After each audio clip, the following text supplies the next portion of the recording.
Hi there, it's Catherine from Blossoming Mother Counseling. Today I'm going to share with you 3 tips on how to improve your relationship as a parent. So often it happens when you become a parent, your relationship, which may have been previously good, gets put on the back burner, and your children are what you focus on, and your relationship just doesn't get prioritized. And of course, it's important to still prioritize your relationship, even given your limited time and energy, because your relationship is the foundation of your family.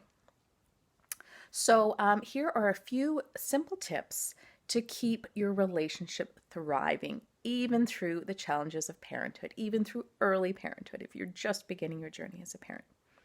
So the first tip is to prioritize carving out time for each other.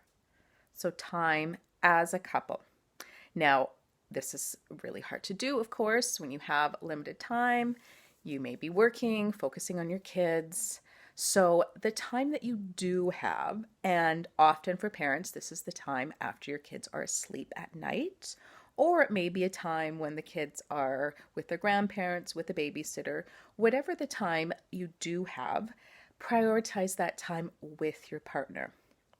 Now, I talk a lot about self-care for moms and prioritizing that time when you do have time. So that's really important as well. Time with your partner and time for yourself. Really making those two things a focus.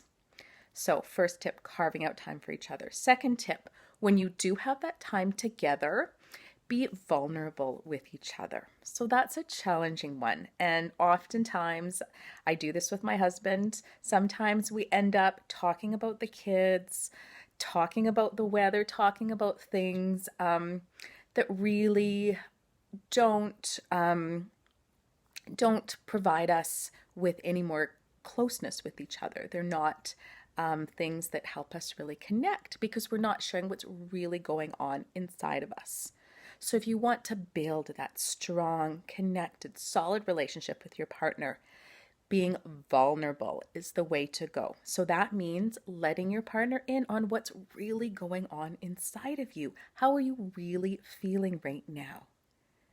And it doesn't mean complaining, kind of dumping on them. Some people are afraid it will become like that, but really listening to your heart and sharing from that deep, vulnerable place how you're actually feeling, what your frustrations are, what your sadness is, what your fears are, speaking from your heart. And that is truly a connecting way to to relate to your partner, and giving them the space to do that with you as well, and listening attentively to that. Okay, so that's the second tip, being vulnerable with each other. Third tip is remembering that you're on the same team. So sometimes when conflict comes up, when there's issues with children, it's easy to place blame on your partner, to argue, to fight. And that's part of a healthy relationship as well, but remembering fundamentally that you're on the same team, that you're there for each other is a soft place to land, and you're working together. So that's the third tip, remembering you're on the same team. So carving out time for each other, being vulnerable with each other, and remembering you're on the same team. 3 tips to help strengthen your relationship with your partner through the chaos and the trials and tribulations of parenthood. So wishing you all the best with that in your relationship.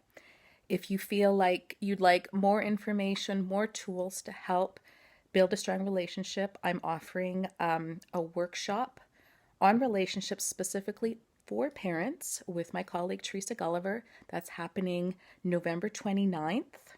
And you can find out more information about that on my website, blossomingmothercounseling.com/relationships. Wishing you all the best. Take care.